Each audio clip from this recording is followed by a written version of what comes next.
Hello guys, magandang hapon. Andito kami sa isang pwesto ng manggagawa ng electric fan, washing o dryer. Nandito kami dahil nagpagawa din kami ng ceiling fan. Ayan guys, hindi na umandar kaya dinala namin sa batikan na manggagawa. Ayan, yan si Kuya. Sobrang bait yan guys.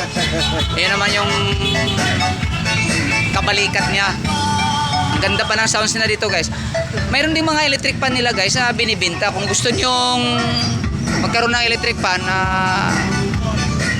mura lang, abot kaya sa inyong mga bulsa, mayroon naman siyang mga display dito, yun o, mga porcel o. Yan. Ito guys o, magandang electric fan ang gawa ng Pilipinas, Asahi.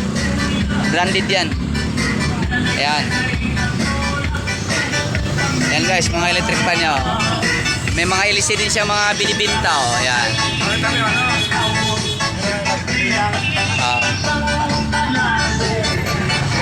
Ayan guys.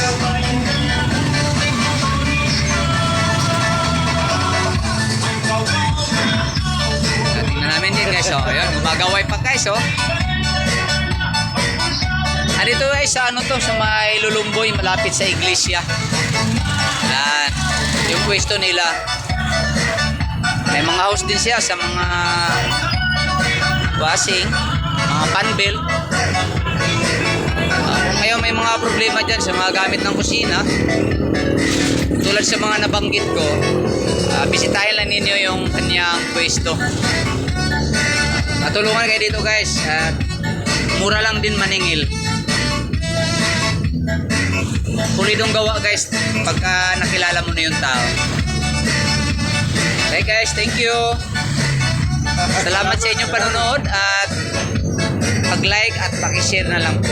Thank you, God bless us. Oh guys, ito na yung pinagawa namin na ceiling fan. 5 minuto lang, tapos na. 1 minuto lang.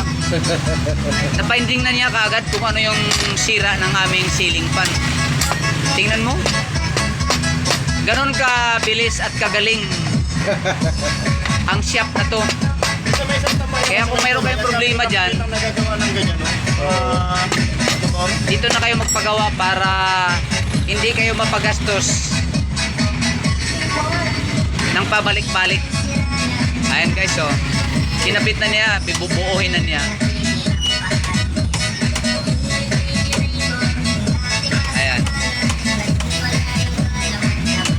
Yan ang mga gamit niya guys oh. Ayan, mga display niya sa washing, gear ng washing. Nagre-rewind din siya dito. Ayan guys, kinabit na niya. Ayan.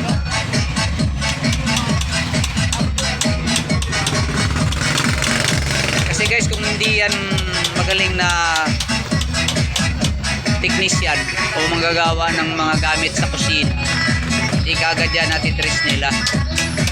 Kaya ibig sabihin, may alam talaga siya. Ayan guys, napakabilis lang. Wala pa kaming 1 oras dito nag-antay. Natulog ka na kaagad oh. 15 minutes pa lang.